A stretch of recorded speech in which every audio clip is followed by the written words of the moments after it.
Thank you, Mr Speaker. Thank you for permitting me to add some sensible discussion to this debate. I want to talk specifically on housing and the issues that we are facing in Canterbury and some specific issues relating to those of us in Christchurch East. Mr Speaker, when you come from a base of having lost in the region of 10 to 11,000 homes, when you come from the base of having lost significant land area on which housing can no longer be rebuilt, according to the current geotechnical information. And when you're using current building technology, of course, when you're unable to commence any significant work on that land while it's still unstable and shaking, and the horizontal services are still being rebuilt in some areas.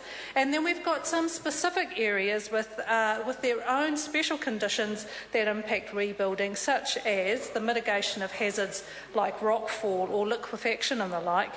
Well, when you've got those issues and then you turn the pressure up, when you develop a structure to rebuild that is accountable to no one but the Minister, when then you develop a mechanism to allocate the work through EQR that has less accountability to homeowners and local people than the Earthquake Recovery Authority, and one that charges for the privilege on the way, when you totally miss the boat on the numbers of people needing temporary accommodation, and when you're not looking at the patterns of short-term tenancies, which then become longer-term as the repair phase transitions into the rebuild phase for homeowners, and at the same time you cut the funding by 2/3 to the temporary accommodation service, 2/3, this intense pressure upon the rental market has elevated our rental costs and accommodation costs to unprecedented levels.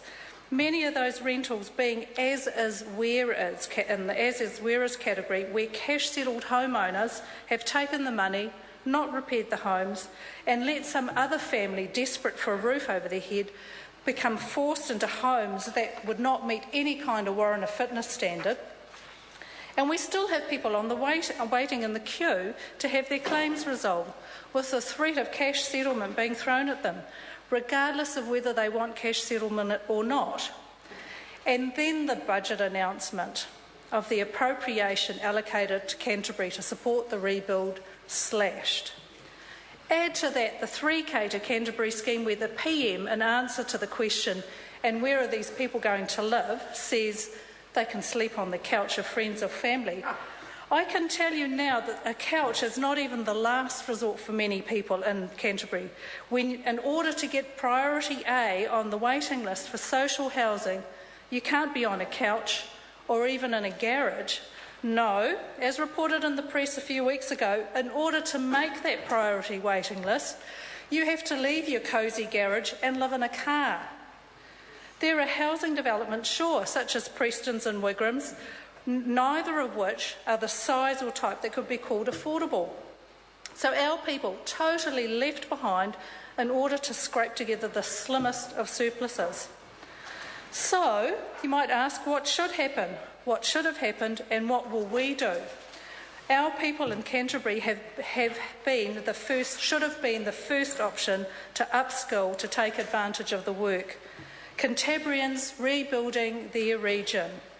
How powerful is that message to send to the region when you're in charge of your city, your town and your region's recovery? And then match that with the need to bring people into the region to support the local workforce. A supercharged program to build houses, 100,000 around the country, but front-loaded into Canterbury, because the issue is one of supply, not mechanisms that let the market dictate, but construction on a scale not seen in this country since the first time a Labour government addressed the housing crisis in this country. 10,000 affordable homes in Canterbury utilising the best in the business, with construction methods that will see homes up on site within a few weeks.